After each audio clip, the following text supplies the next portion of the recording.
ತಮಿಳುನಾಡಿನಲ್ಲಿ ಸರ್ಕಾರ ಅಸ್ತಿತ್ವಕ್ಕೆ ಬರುತ್ತೋ ಅಥವಾ ರಾಷ್ಟ್ರಪತಿ ಆಳ್ವಿಕೆ ಜಾರಿಯಾಗುತ್ತೋ?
ಒಂದ್ ಕಡೆ ಏನು ತಮಿಳುನಾಡಿನಲ್ಲಿ ಸರ್ಕಾರ ಅಸ್ತಿತ್ವಕ್ಕೆ ಬರುತ್ತೋ ಅಥವಾ ರಾಷ್ಟ್ರಪತಿ ಆಳ್ವಿಕೆ ಜಾರಿಯಾಗುತ್ತೋ ಅನ್ನೋದು ಇನ್ನೇನು ಕೆಲವೇ ಕ್ಷಣಗಳಲ್ಲಿ ಗೊತ್ತಾಗುತ್ತೆ. ಕ್ಷಣಕ್ಕೂ ಟರ್ನ್ ಮೇಲೆ ಟರ್ನ್ ಪಡೆಯುತ್ತಿದೆ ತಮಿಳುನಾಡು ರಾಜಕೀಯ. ಸರ್ಕಾರವೋ ಪ್ರೆಸಿಡೆಂಟ್ ರೂಲ್ ರಾಜ್ಯಪಾಲರ ಅಂಗಳದಲ್ಲಿ ಚೆಂಡಿದೆ. ಆ ಚೆಂಡು ಯಾರ ಅಂಗಳದಲ್ಲಿ ಬೀಳುತ್ತೋ ಗೊತ್ತಿಲ್ಲ.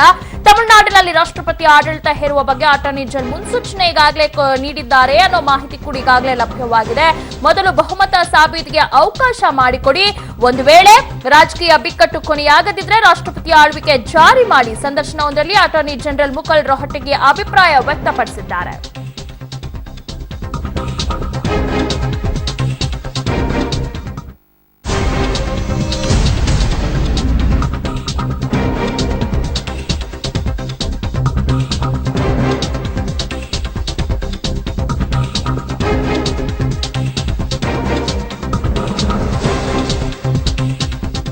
ತಮಿಳುನಾಡಿನಲ್ಲಿ ಸರ್ಕಾರ ಅಸ್ತಿತ್ವಕ್ಕೆ ಬರುತ್ತೋ ರಾಷ್ಟ್ರಪತಿ ಆಳ್ವಿಕೆ ಜಾರಿಯಾಗುತ್ತೋ? ಕ್ಷಣಕ್ಕೂ ಟರ್ನ್ ಮೇಲೆ ಟರ್ನ್ ಪಡೆಯುತ್ತಿದೆ ತಮಿಳುನಾಡು ರಾಜಕೀಯ. ಸರ್ಕಾರವೋ ಪ್ರೆಸಿಡೆಂಟ್ ರೂಲೋ ರಾಜ್ಯಪಾಲರ ಅಂಗಳದಲ್ಲಿ ಚೆಂಡಿದೆ.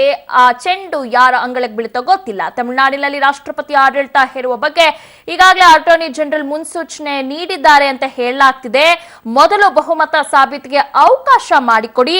ಒಂದು ವೇಳೆ ರಾಜಕೀಯ ಬಿಕ್ಕಟ್ಟೇನಾದ್ರೂ ಕೊನೆಯಾಗದಿದ್ರೆ ರಾಷ್ಟ್ರಪತಿ ಆಳ್ವಿಕೆ ಜಾರಿ ಮಾಡಿ ಸಂದರ್ಶನವೊಂದರಲ್ಲಿ ಅಟಾರ್ನಿ ಜನರಲ್ ಮುಕುಲ್ ರೋಹಟಗಿ ಅಭಿಪ್ರಾಯನ ವ್ಯಕ್ತಪಡಿಸಿದರು. ಶಶಿಕಲಾ ಇಂದು ಶರಣಾಗದಿರಲು ಕಾರಣ ಏನು ಗೊತ್ತಾ?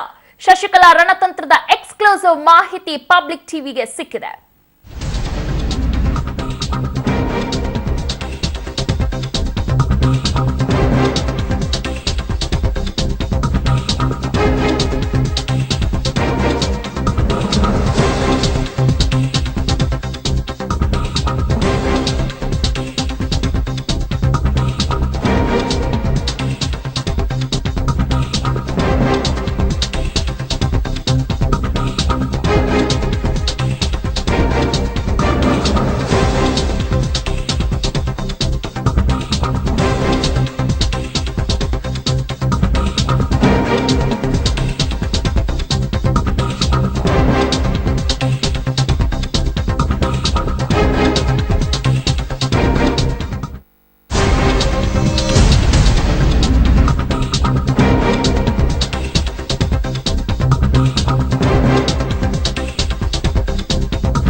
ಶಶಿಕಲಾ ಇಂದು ಶರಣಾಗದಿರಲು ಕಾರಣ ಏನು ಗೊತ್ತಾ? ಶಶಿಕಲಾ ರಣತಂತ್ರದ ಎಕ್ಸ್ಕ್ಲೂಸಿವ್ ಮಾಹಿತಿ ಬಯಲು ಮಾಡ್ತೀವಿ ಪಬ್ಲಿಕ್ ಟಿವಿಯಲ್ಲಿ. ಜೈಲಿಗೆ ಹೋದ್ರು ಪಕ್ಷ ಹಾಗೂ ಸರ್ಕಾರದ ಮೇಲೆ ಹಿಡಿತ ಹೊಂದಲು ಪ್ಲಾನ್ ಮಾಡಿಕೊಂಡಿದ್ದಾರೆ.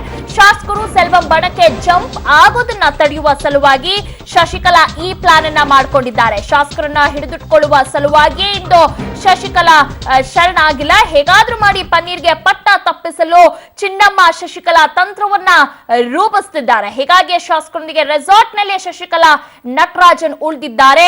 ಆದೇಶ ಪ್ರತಿ ಸಿಕ್ಕಿಲ್ಲ ಎಂಬ ನೆಪ ಒಡ್ಡಿ ಶರಣಾಗಲು ಕಾಲಾವಕಾಶವನ್ನ ಕೂಡ ಈಗಾಗಲೇ ಶಶಿಕಲಾ ಕೇಳಿದ್ದಾರೆ. ಈ ವಿಚಾರವಾಗಿ ಮೇಲ್ಮನವಿ ಅರ್ಜಿಯನ್ನು ಕೂಡ ಸಲ್ಲಿಸಿದ್ದಾರೆ. ಸುಪ್ರೀಂ ಕೋರ್ಟ್ ನಲ್ಲಿ ಈ ಕುರಿತು ಅರ್ಜಿಯನ್ನ ಶಶಿಕಲಾ ಪರ ವಕೀಲರು ಈಗಾಗಲೇ ಅರ್ಜಿಯನ್ನ ಸಲ್ಲಿಸಿದ್ದಾರೆ. ಅಷ್ಟೇ ಅಲ್ಲ, ಅನಾರೋಗ್ಯದ ಕಾರಣ ಶರಣಾಗತಿಗೆ 4 ವಾರ ಟೈಮ್ ಅನ್ನ ಶಶಿಕಲಾ ಕೇಳಿದ್ದಾರೆ. ಅಷ್ಟರೊಳಗೆ ಪಕ್ಷವನ್ನ ಹಿಡಿತದಲ್ಲಿ ಇಟ್ಕೊಳ್ಳಲು ಮಾಡಬಹುದಾದ ಎಲ್ಲಾ ರಣತಂತ್ರವನ್ನು ಕೂಡ ಈಗಾಗಲೇ ರೂಪಿಸಲು ಪ್ಲಾನ್ ಮಾಡಿಕೊಂಡಿದ್ದಾರೆ ಚಿನ್ನಮ್ಮ.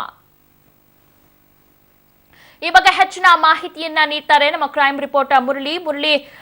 ಒಂದು ಕಡೆ ಏನು ಶಶಿಕಲಾ ನಟರಾಜನ್ ನನಗೆ 4 ವಾರ ಕಾಲಾವಕಾಶ ಕೊಡಿ, ನನಗೆ ಆರೋಗ್ಯ ಸರಿ ಇಲ್ಲ ಅಂತ ಏನು ಅರ್ಜಿಯನ್ನ ಸಲ್ಲಿಸಿದ್ದಾರೆ. ಆದ್ರೆ ಇನ್ನೊಂದು ಕಡೆ ಎಂದು ಹೇಳಲಾಗ್ತಿದೆ ಅಂದ್ರೆ ಈಗಾಗಲೇ ರಾಜ್ಯ ಅಂದ್ರೆ ಆ ಪಕ್ಷದಲ್ಲಿ ಹಿಡಿತವನ್ನ ಇಟ್ಕೊಳ್ಳಕ್ಕೆ ಚಿನ್ನಮ್ಮ ಈ ರೀತಿ ಪ್ಲಾನ್ ಮಾಡ್ಕೊಂಡಿದ್ದಾರೆ ಅಂತ. ಏನ್ ಹೇಳ್ತೀರಾ ಮುರಳಿ? ಖಂಡಿತವಾಗಿ ದಿವ್ಯಾ, ಏನು ಶಶಿಕಲಾ ಅವರು ಒಂದು ಪ್ಲಾನ್ ಅನ್ನ ಮಾಡ್ಕೊಂಡಿರುವಂತದ್ದು ಕಳೆದ 10 ದಿನಗಳಿಂದನೂ ಸಹ ಏನು ತಮಿಳುನಾಡಿನಲ್ಲಿ ರಾಜಕೀಯ ಹೈಡ್ರಾಮಾ ನಡೀತಾ ಇದೆ. ಹೈಡ್ರಾಮಾದಲ್ಲಿ ಅಂದ್ರೆ ಒಂದು ಬಣದಿಂದ ಇನ್ನೊಂದು ಬಣಕ್ಕೆ ಹೋಗುವಂಥದ್ದು, ಇನ್ನೊಂದು ಬಣದಿಂದ ಮತ್ತೊಂದು ಬಣಕ್ಕೆ ಬರುವಂಥದ್ದು, ಇಂಥದ್ದು ಪ್ರತಿದಿನ ನಡೀತಾ ಇರೋಂಥದ್ದು. ಈ ಸಂದರ್ಭದಲ್ಲಿ ಶಶಿಕಲಾ ಏನಾದ್ರು ಜೈಲಿಗೆ ಹೋದ್ರೆ ಶಶಿಕಲಾನ ಬೆಂಬಲಿಸ್ತಿದ್ದಂತ ಶಾಸಕರು ಮತ್ತು MP ಗಳನ್ನೆಲ್ಲ ಏನಿದ್ರು ಅವರು ಅಂದ್ರೆ ಪನ್ನೀರ್ ಸೆಲ್ವಂ ಬಣಕ್ಕೆ ಹೋಗ್ಬಿಡ್ತಾರ, ಅವ್ರಿಗೇನಾದ್ರು ಬಹುಮತ ಸಿಕ್ಕಿ ಪನ್ನೀರ್ ಸೆಲ್ವಂ ಏನಾದ್ರು ಅಧಿಕಾರಕ್ಕೆ ಬರೋ ಸಾಧ್ಯತೆಗಳಿದಾವ ಅನ್ನೋಂಥದ್ದು ಶಶಿಕಲಾಗೆ ಕಾಡ್ತಾ ಇರೋಂತ ಒಂದು ಪ್ರಶ್ನೆ ಆಗಿರೋಂಥದ್ದು. ಆ ಹಿನ್ನೆಲೆಯಲ್ಲಿ ಶಶಿಕಲಾ ಈಗ ಒಂದು ಆರ್ಡರ್ ಕಾಪಿ, ಸುಪ್ರೀಂ ಕೋರ್ಟ್ ನಿಂದ ಆರ್ಡರ್ ಕಾಪಿ ಸಿಕ್ಕಿಲ್ಲ, ಸೊ ನನಗೆ ಅನಾರೋಗ್ಯ ಸಹ ಕಾಡ್ತಾ ಇದೆ, 4 ವಾರಗಳ ಕಾಲಾವಕಾಶ ಕೊಡಿ, ಒಂದು ಶರಣಾಗತಿ ಆಗ್ಲಿಕ್ಕೆ, ನ್ಯಾಯಾಧೀಶರ ಮುಂದೆ ಶರಣಾಗತಿ ಆಗ್ಲಿಕ್ಕೆ ಅಂತ ಹೇಳಿ ಸುಪ್ರೀಂ ಕೋರ್ಟ್ಗೆ ನಾಳೆ ಅರ್ಜಿಯನ್ನ ಸಲ್ಲಿಕೆಯನ್ನ ಮಾಡ್ತಾ ಇರುವಂತದ್ದು. ಇದನ್ನೆಲ್ಲ ಸಹ ಗಮನಿಸಿದ್ರೆ ರಾಜಕೀಯವಾಗಿ ಏನೋ ಒಂದಷ್ಟು ಕೆಲಸಗಳಿದಾವೆ. ರಾಜಕೀಯವಾಗಿ ತಮ್ಮ ಬಣದ ಒಂದು ಏನು ಪಕ್ಷವನ್ನ ಮತ್ತು ತಮ್ಮ ಬಣವನ್ನೇನು ಭದ್ರಗೊಳಿಸೋಸ್ಕರ ಶಶಿಕಲಾ ಈ ಪ್ಲಾನ್ ಅನ್ನ ಮಾಡ್ತಾ ಇದ್ದಾರೆ ಅನ್ನೋದಂತೂ ಮೇಲ್ನೋಟಕ್ಕೆ ಸ್ಪಷ್ಟವಾಗ್ತಾ ಇರೋಂಥದ್ದು. ದಿವ್ಯಾ, ಇಲ್ಲಿವರೆಗೂ ಶಶಿಕಲಾ ಎಲ್ಲಾ ಲೆಕ್ಕಾಚಾರಗಳು ಕೂಡ ಫ್ಲಾಪ್ ಆಗಿದೆ. ಈ ಲೆಕ್ಕಾಚಾರ ಅಂದ್ರೆ ಇಷ್ಟು ದಿನ ಮಾಡಿದ್ದೆಲ್ಲವೂ ಕೂಡ ಒಂದು ರೀತಿಯ ಹಿಟ್ ಆಗಿಲ್ಲ. ಬಟ್ ಈ 4 ವಾರಗಳೇನ್ ಟೈಮ್ ಕೊಟ್ಟಿದ್ದಾರೆ, ಆ 4 ವಾರದಲ್ಲಿ ಅವ್ರು ಏನೇನ್ ಪ್ಲಾನ್ ಮಾಡ್ಕೊಂಡು ಅದೆಲ್ಲ ಅವ್ರ ಪ್ಲಾನ್ ಪ್ರಕಾರ ನಡೆಯುತ್ತಾ Murali? First and foremost Divya, ಏನಂದ್ರೆ ಸುಪ್ರೀಂ ಕೋರ್ಟ್ ಅವರ ಮನವಿಯನ್ನ ಪುರಸ್ಕರಿಸಿದ ನಂತರ ಅಷ್ಟೇ 4 ವಾರಗಳ ಕಾಲಾವಕಾಶ ಸಿಕ್ಕುವಂಥದ್ದು. ಇನ್ನೂ ಸಹ ನಾಳೆ ಬೆಳಿಗ್ಗೆ ಅವರು ಅರ್ಜಿಯನ್ನ ಸಲ್ಲಿಸ್ತಾ ಇದಾರೆ. ಅರ್ಜಿ ಅದೇನಾದ್ರೂ ಒಪ್ಪಿಗೆಯಾಗಿ ಅದನ್ನು ವಿಚಾರಣೆ ಬಂದು ಅದಕ್ಕೆ ಕಾಲಾವಕಾಶನ ಕೊಟ್ರೆ 4 ವಾರಗಳ ಕಾಲ ಅವರು ರಾಜಕೀಯವಾಗಿ ಆಟವನ್ನ ಆಡ್ಬೋದು. ಅಕಸ್ಮಾತ್ ಏನಾದ್ರೂ ಸುಪ್ರೀಂ ಕೋರ್ಟ್ ಅದನ್ನ ತಿರಸ್ಕಾರ ಮಾಡಿದ್ರೆ ಪೊಲೀಸರಿಗೆ ಒಂದು ಕಾನೂನಿನಲ್ಲಿ ಆಪ್ಷನ್ ಇದೆ, ಅವರನ್ನ ಬಂಧಿಸುವಂತ ಆಪ್ಷನ್ ಅಂದ್ರೆ ವಾರೆಂಟ್ ಅನ್ನ ಇಶ್ಯೂ ಮಾಡ್ತಾರೆ. ಅದಾದ ಬಳಿಕ ಅವರನ್ನ ಬಂಧಿಸುವಂತ ಆಪ್ಷನ್ ಇರುತ್ತೆ. ಅದಾದ ಬಳಿಕ ಅವ್ರನ್ನ ಬಂಧಿಸಿ ನ್ಯಾಯಾಧೀಶರ ಮುಂದೆ ಹಾಜರುಪಡಿಸುವಂತದ್ದು.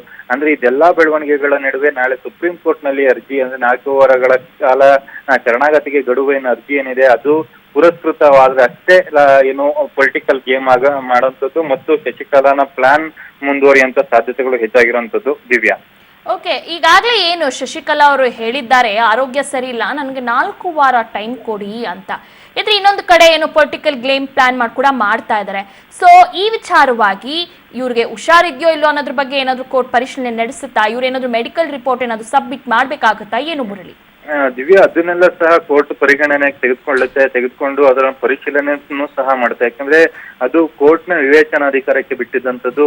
ಯಾಕಂದ್ರೆ ನ್ಯಾಯಾಧೀಶರು ಅದನ್ನ ಅಂದ್ರೆ ಅವರ ಅರ್ಜಿಯನ್ನ ಪುರಸ್ಕರಿಸಬಾರ್ದು ಅಂತೇನು ಹೇಳಲಿಕ್ಕೆ ಆಗಲ್ಲ. ಅದು ನ್ಯಾಯಾಧೀಶರ ವಿವೇಚನಾಧಿಕಾರ ಇರುತ್ತೆ.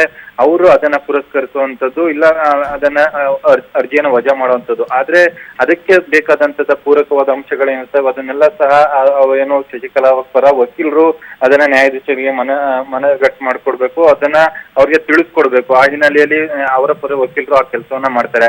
ಅದಾದ ಬಳಿಕ ವಾದ ವಿವಾದ ಆದ ನಂತರ ಅಷ್ಟೇ ಮುಂದಿನ ಆಪ್ಷನ್ ಮುಂದುವರಿಯುವಂಥದ್ದು. ಆದ್ರೆ ಶಶಿಕಲಾಗೆ ಈಗ ನಾಳೆ ಬೆಳಿಗ್ಗೆ 10:30 ಅಂದ್ರೆ ನಾಳೆ ಬೆಳಿಗ್ಗೆ 10:30 ತನಕ ಮಾತ್ರ ಕಾಲಾವಕಾಶ ಇರುವಂತದ್ದು.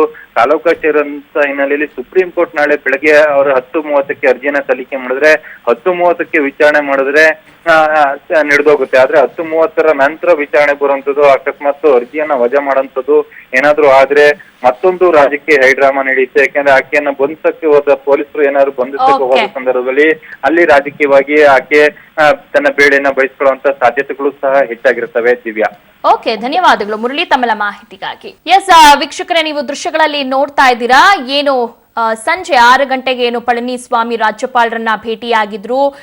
ತನ್ನ 123 ಶಾಸಕರೊಂದಿಗೆ ಏನು ವಿಶ್ವಾಸ ಮತವನ್ನು ಕೂಡ ಅವ್ರ ಮುಂದೆ ಯಾಚಿಸಿದ್ರು. ಬಟ್ ಈಗ ಮಾಹಿತಿ ಬರ್ತಿರೋದ ಪ್ರಕಾರ ಈಗಾಗ ವಾಪಸ್ ಅವರು ರೆಸಾರ್ಟ್ಗೆ ಬರ್ತಿರುವಂತಹ ದೃಶ್ಯಗಳು ನೀವು ನೋಡ್ತಾ ಇದ್ದೀರಾ ಪಬ್ಲಿಕ್ ಟಿವಿ ಸ್ಕ್ರೀನ್ ಮೇಲೆ. ಈಗಾಗಲೇ ಸಾಕಷ್ಟು ಶಾಸಕರು ರೆಸಾರ್ಟ್ ನಲ್ಲೇ ಬೀಡು ಬಿಟ್ಟಿದ್ದಾರೆ. ಅವರ ಜೊತೆ ಶಶಿಕಲಾ ನಟರಾಜನ್ ಕೂಡ ಅಲ್ಲೇ ಇದ್ದಾರೆ. ಇನ್ನು ರೆಸಾರ್ಟ್ ಸುತ್ತಮುತ್ತ ಬಿಗಿ ಬಂದೋಬಸ್ತ್ ಕೂಡ ಮಾಡಲು ಕ್ಷಣ ಕ್ಷಣಕ್ಕೂ ರೋಚಕ ಟ್ವಿಸ್ಟ್ ಪಡೆದುಕೊಳ್ತಿದೆ ತಮಿಳುನಾಡು ಪಾಲಿಟಿಕ್ಸ್.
ಹೊಸ ಟ್ವಿಸ್ಟ್ ಪಡೆದುಕೊಳ್ತಿದೆ ತಮಿಳುನಾಡು ಪಾಲಿಟಿಕ್ಸ್. ಕೆಲವೇ ಕ್ಷಣಗಳಲ್ಲಿ ಪನ್ನೀರ್ ಸೆಲ್ವಂ ರಾಜ್ಯಪಾಲರನ್ನು ಭೇಟಿಯಾಗಲಿದ್ದಾರೆ. ಸರ್ಕಾರ ರಚಿಸಲು ತಮಗೂ ಅವಕಾಶ ನೀಡುವಂತೆ ಹಂಗಾಮಿ ಸಿಎಂ ಮನವಿ ಮಾಡಲಿದ್ದಾರೆ. ಕೆಲವೇ ಕ್ಷಣಗಳಲ್ಲಿ ಹಿಂದಷ್ಟೇ ರಾಜ್ಯಪಾಲರನ್ನ ಪಳನಿಸ್ವಾಮಿ ಅವರು ಭೇಟಿಯಾಗಿದ್ರು. ನಾಳೆ ಪಳನಿಸ್ವಾಮಿ ಮುಖ್ಯಮಂತ್ರಿ ಆಗೋದು ಖಚಿತವಿದ್ರೂ ಕೂಡ ಹೈ ಡ್ರಾಮಾ ಮುಂದುವರೆದಿದೆ ತಮಿಳುನಾಡಿನಲ್ಲಿ.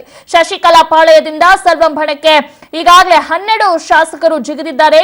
ಕ್ಷಣಕ್ಕೂ ಪನ್ನೀರ್ ಸೆಲ್ವಂ ಬಣ ಬಲವೃದ್ಧಿಪಡಿಸಿಕೊಳ್ಳುತ್ತಿದೆ. ಇದುವರೆಗೂ 20ಕ್ಕೂ ಹೆಚ್ಚು ಶಾಸಕರ ಬೆಂಬಲವನ್ನ ಪನ್ನೀರ್ ಸೆಲ್ವಂ ಹೊಂದಿದ್ದಾರೆ.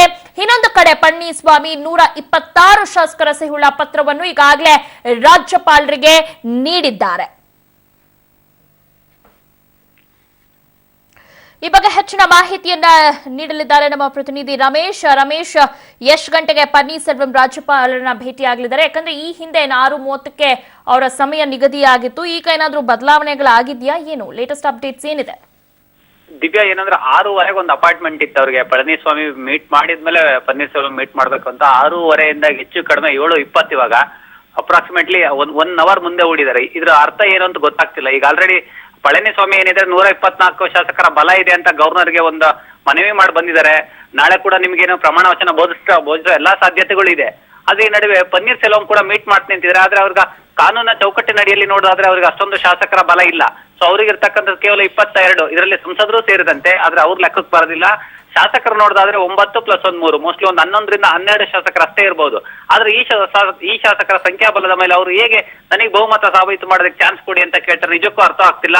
ಸೊ ಅವ್ರು ಏನಾದ್ರು ಗವರ್ನರ್ ಹತ್ರ ಯಾವ ವಿಷಯ ಪ್ರಸ್ತಾಪ ಮಾಡ್ತಾರೆ ಅನ್ನೋದು ಕೂಡ ಇನ್ನೂ ಒಂಥರ ಯಕ್ಷ ಪ್ರಶ್ನೆ ಆಗಿದೆ. ದಿವ್ಯಾ, ಓಕೆ, ಧನ್ಯವಾದಗಳು ರಮೇಶ್ ತಮ್ಮೆಲ್ಲ ಮಾಹಿತಿಗಾಗಿ. ಇವತ್ತು ಶಶಿಕಲಾ ಅಂಡ್ ಟೀಮ್ ಕೋರ್ಟ್ ಮುಂದೆ ಹಾಜರಾಗಲ್ಲ.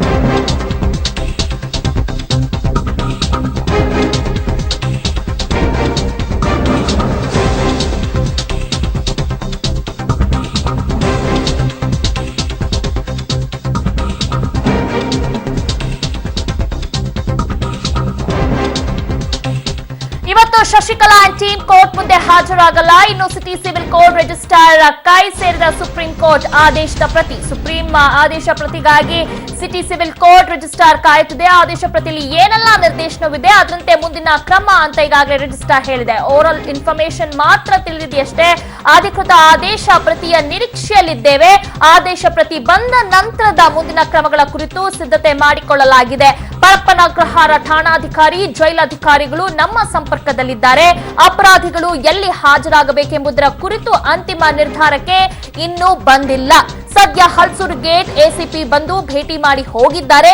ಸಿಟಿ ಸಿವಿಲ್ ಕೋರ್ಟ್ಗೆ ಆರೋಪಿಗಳು ಸರೆಂಡರ್ ಆದ್ರೆ ಆ ಕುರಿತು ಭದ್ರತೆ ಬಗ್ಗೆ ಅಧಿಕಾರಿಗಳೊಂದಿಗೆ ಚರ್ಚೆ ನಡೆಸಲಿದ್ದೇವೆ. City civil court registrar KM Radhakrishna ಹೇಳಿಕೆಯನ್ನ ನೀಡಿದ್ದಾರೆ.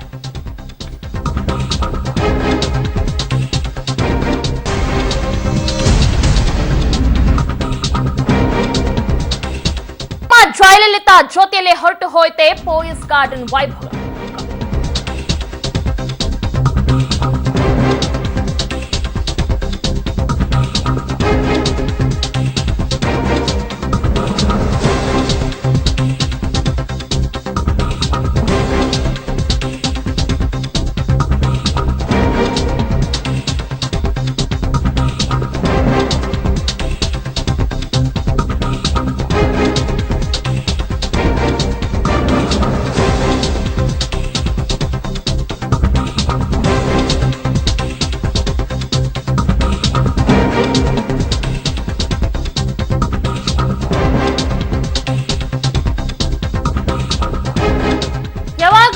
ಜಯಲಲಿತಾ ಬದುಕಿದ್ದಾಗ ಪೊಲೀಸ್ ಗಾರ್ಡನ್ ಮುಂದೆ ಸಾಕಷ್ಟು ಜನ ಇದ್ರು. ಜನ ಅಂದ್ರೆ ಜಯಲಲಿತಾ ಅಂದ್ರೆ ಜನ. ಅವರ ಮುಂದೆ ಒಂದು ರೀತಿ ವೈಭೋಗ ರೀತಿಯಲ್ಲಿ ಇರ್ತಾ ಇತ್ತು. ಶಶಿಕಲಾ ವಿರುದ್ಧ ಸುಪ್ರೀಂ ಕೋರ್ಟ್ ತೀರ್ಪು ಕೊಟ್ಟ ತಕ್ಷಣ ನಿನ್ನೆ ಇದ್ದ ಸೀನ್ ಇಂದಿಲ್ಲ. ಇಂದು ಬಿಕೋ ಎನ್ನುತ್ತಿದೆ ನಿತ್ಯ ಜನಜಂಗುಳಿಯಿಂದ ಕೂಡಿರುತ್ತಿದ್ದ ಪೋಯಸ್ ಗಾರ್ಡನ್ ವೇದ ನಿಲಯಂ. ಸುಪ್ರೀಂ ತೀರ್ಪು ಹಿನ್ನೆಲೆಯಲ್ಲಿ ಶಶಿಕಲಾಗೆ ನೀಡಲಾಗಿದ್ದ ಸರ್ಕಾರಿ ಭದ್ರತೆ ವಾಪಸ್ ಪಡೆಯಲಾಗಿದೆ. ವೇದ ನಿಲಯಂ ಭದ್ರತೆಗಿದ್ದ ಸಿಬ್ಬಂದಿಯನ್ನು ಸರ್ಕಾರ ವಾಪಸ್ ಕರೆಸಿಕೊಂಡಿದೆ. ಸಚಿವರು ಇಲ್ಲ, ಶಾಸಕರು ಇಲ್ಲ, ಪಕ್ಷದ ಕಾರ್ಯಕರ್ತರು ಕೂಡ ಇಲ್ಲ. ಒಂದ್ ರೀತಿ ಪೋಯಸ್ ಗಾರ್ಡನ್ ಬಿಕೋ ಅನಿಸ್ತಾ ಇದೆ. ಶಶಿಕಲಾ ವಿರುದ್ಧ ಸುಪ್ರೀಂ ಕೋರ್ಟ್ ತೀರ್ಪು ಕೊಟ್ಟ ತಕ್ಷಣವೇ ನಿನ್ನೆ ಇದ್ದ ಸೀನ್ ಇವತ್ತಿಲ್ಲ. ಯಾಕಂದ್ರೆ ನಿನ್ನೆ ಸಾಕಷ್ಟು ಜನ ಅವರ ಮುಂದೆ ಇದ್ರು. ಜೊತೆಗೆ ಜಯಲಲಿತಾ ಬದುಕಿದ್ದಾಗೂ ಕೂಡ ಸಾಕಷ್ಟು ಜನ ಅವರ ಮನೆ ಮುಂದೆನೆ ಇರ್ತಾ ಇದ್ರು. ಯಾವತ್ತೂ ಕೂಡ ಈ ರೀತಿ ಇದ್ದಿದ್ದ ಸೀನ್ ಇರ್ಲಿಲ್ಲ. ಆದ್ರೆ ಇವತ್ತು ಒಂದ್ ರೀತಿ ಪೋಯಸ್ ಗಾರ್ಡನ್ ಒಂದ್ ರೀತಿ ಅನಾಥವಾಗಿ ಕಾಣ್ತಾ ಇದೆ ತಮಿಳುನಾಡಿನ ಜನಗಳ ಪಾಲಿಗೆ. ಇಂದು ಬಿಕೋ ಎನ್ನುತ್ತಿದ್ದ ಜನಜಂಗುಳಿಂದ ಕೂಡುತ್ತಿದ್ದ ಪೋಯಸ್ ಗಾರ್ಡನ್ ವೇದ ನಿಲಯಂ. ರಾಜ್ಯ ರಾಜಕೀಯದಲ್ಲಿ ವಾರದಿಂದ ಡೈರಿಯ ಸುದ್ದಿ ಇತ್ತು. ಈಗ ಅದಕ್ಕೆ ಸಿಡಿ ಸೇರ್ಕೊಂಡಿದೆ. ಸಿಎಂ ಸಿದ್ದರಾಮಯ್ಯ ತಮ್ಮ ಕುರ್ಚಿ ಉಳಿಸಿಕೊಳ್ಳಕ್ಕೆ ಕಾಂಗ್ರೆಸ್ ಹೈಕಮಾಂಡ್ಗೆ 1,000 ಕೋಟಿ ರೂಪಾಯಿ ಕಪ್ಪ ಕೊಟ್ಟಿದ್ದಾರೆ ಅಂತ ಸಿದ್ದರಾಮಯ್ಯ ಆಪ್ತ MLC ಗೋವಿಂದರಾಜು ಅವರ ಮನೆಯಲ್ಲಿ ಸಿಕ್ಕಿರೋ ಡೈರಿನಲ್ಲಿ ಎಲ್ಲ ವಿವರ ಇದೆ ಅನ್ನೋ ಆರೋಪವನ್ನ ನಾನು ಗಂಭೀರವಾಗಿ ಮಾಡಿದ್ದೇನೆ ಅಂತ ಯಡಿಯೂರಪ್ಪ ಹೇಳಿದ್ದಾರೆ. ಮತ್ತೆ ಬಿಜೆಪಿ ಕಚೇರಿಯಲ್ಲಿ ಕೋರ್ ಕಮಿಟಿ ಸಭೆ ನಡೆದಿದೆ.